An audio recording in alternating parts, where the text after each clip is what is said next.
Hello children, welcome to another class of physics today. What we are going to start today is pressure in fluids. Okay, so to study pressure, first of all we really need to study about the force. Now, over here what is thrust?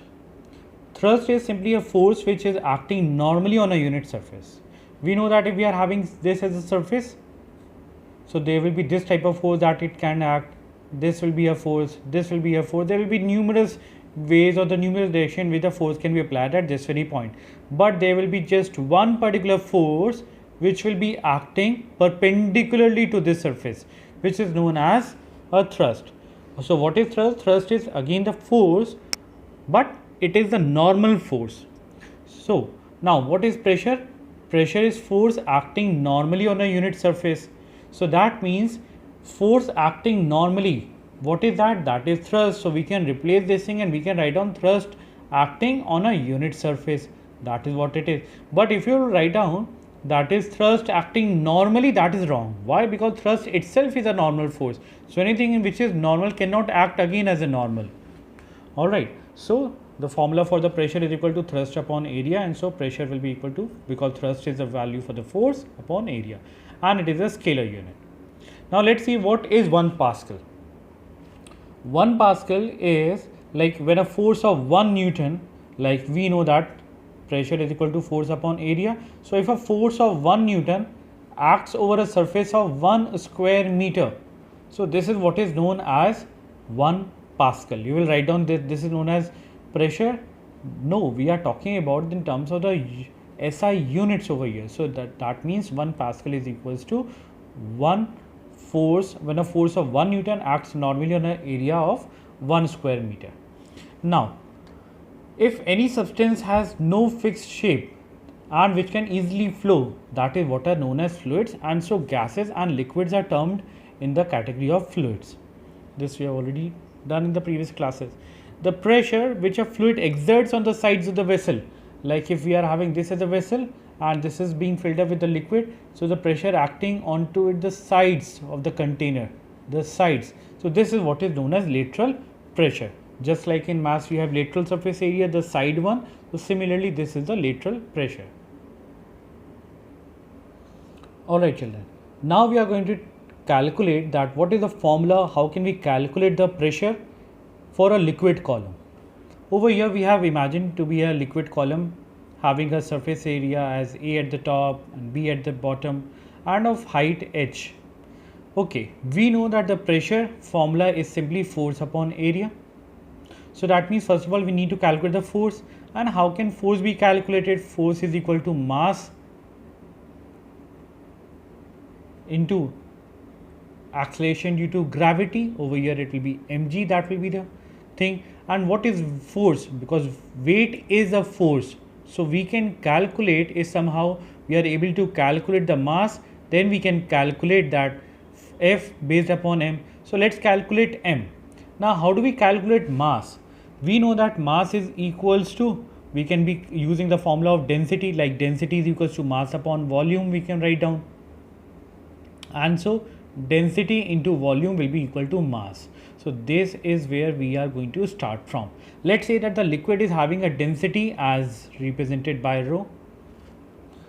Now let's try to calculate its volume.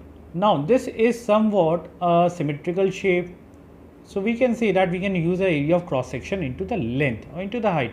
Now area of cross section, whatever is the top, same will be at the bottom, so that means area of cross section is A into height of this liquid column is h. From this top surface to this, how much is the height? The height is h. So this comes out to be the volume. Now this is the volume of liquid column. Now let's try to calculate the mass. So mass of the liquid column, so that will be equal to the volume of the liquid column into the density into the liquid column of the thing. So let's try to calculate the volume now. Volume we are already having A into h into density is rho, so this will be equal to A h rho. This becomes equal to the mass thing. Now let's try to calculate the force. Alright, that is the weight. So weight or the force will be equal to mass into acceleration due to gravity. So it will be A into h into rho into g. So this will come out to be the weight. And now let's try to calculate the pressure. Pressure is equal to force upon area. Now how much is the force? The weight acting due to that liquid column.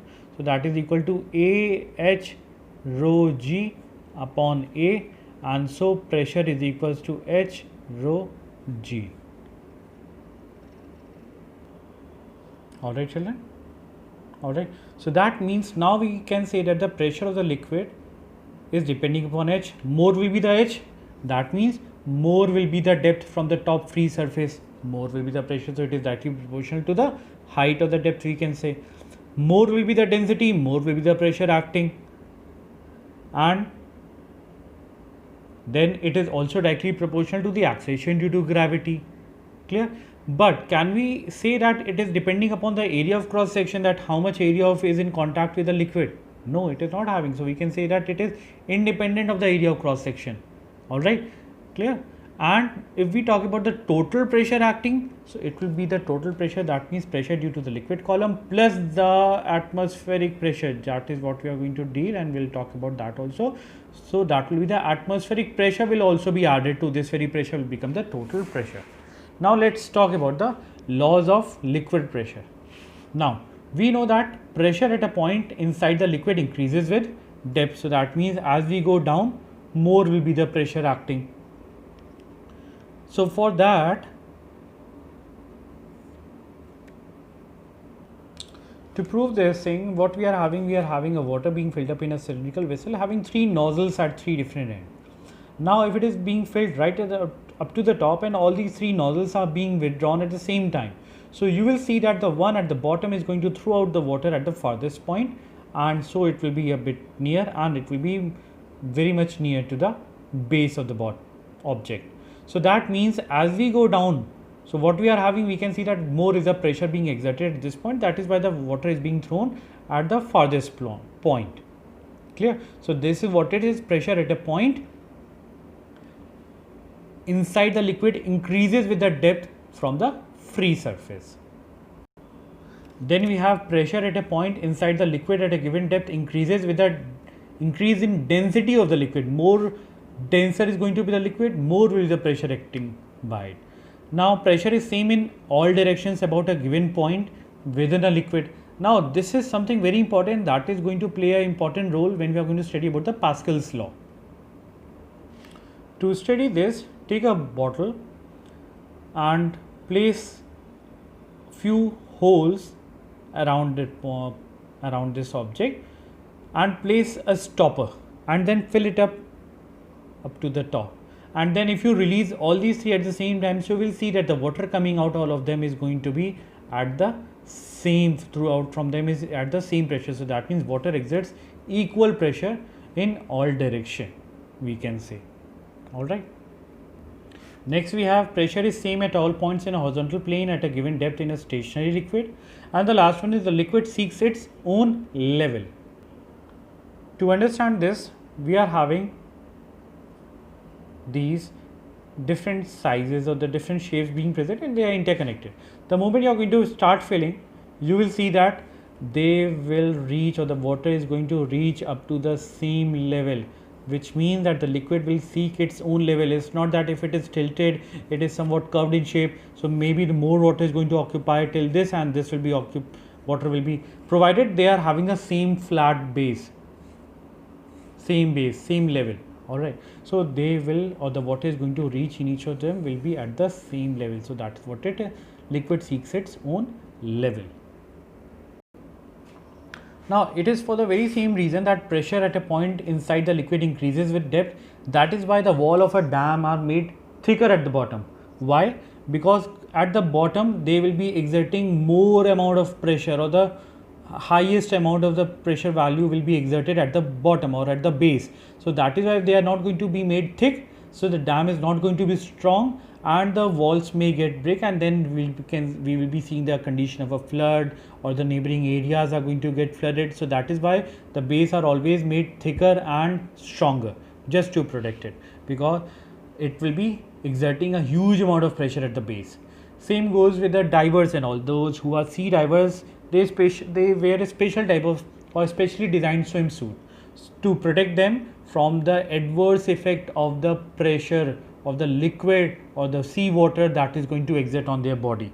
So that is why they, to cancel out that, to nullify, they wear a specially designed swimsuits. Okay children, continuing, now what we are going to start is the Pascal's law. That is what is basically based upon the transmission of the pressure in liquids. This is going to be the base for hydraulic press, for hydraulic brakes. Most of the thing that we are going to study will be related to the Pascal's law. So please do study this thing very properly.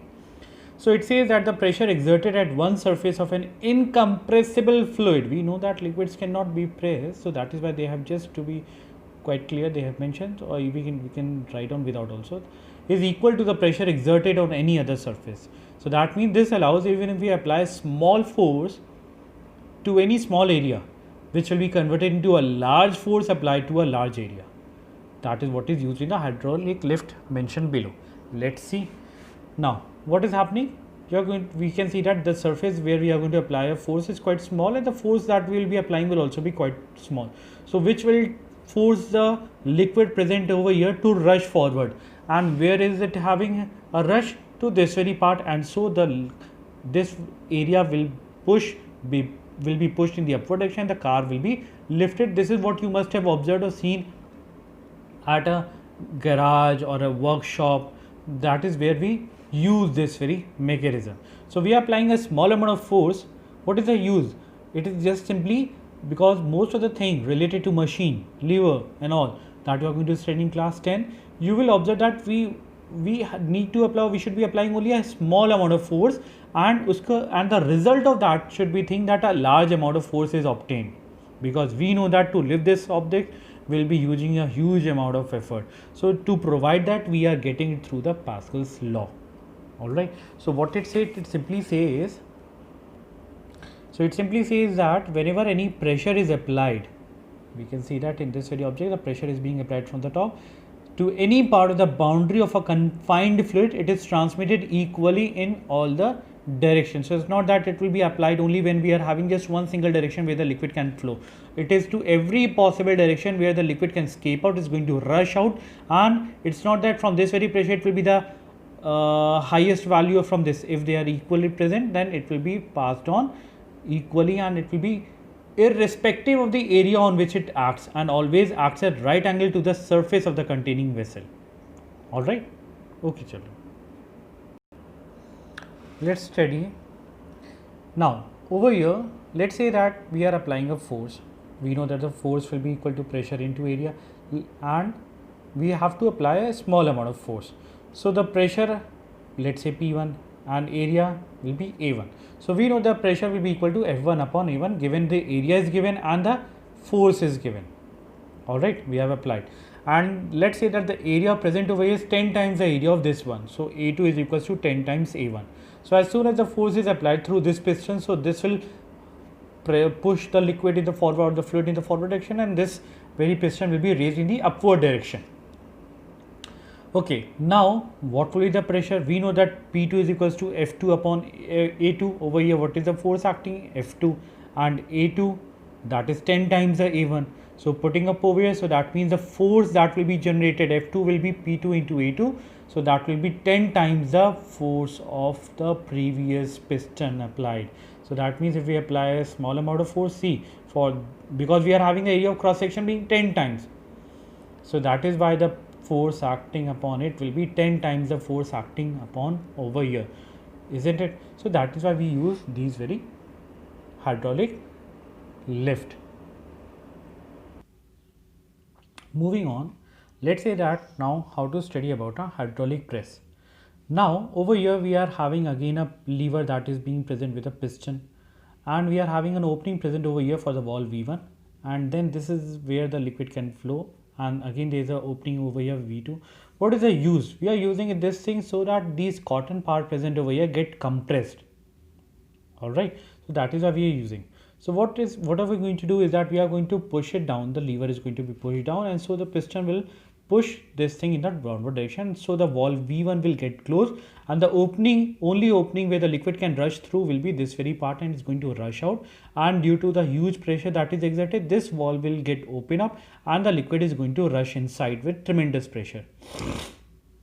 Then after that, what will happen? This will raise up the piston in the upward direction, and so it will be pressed.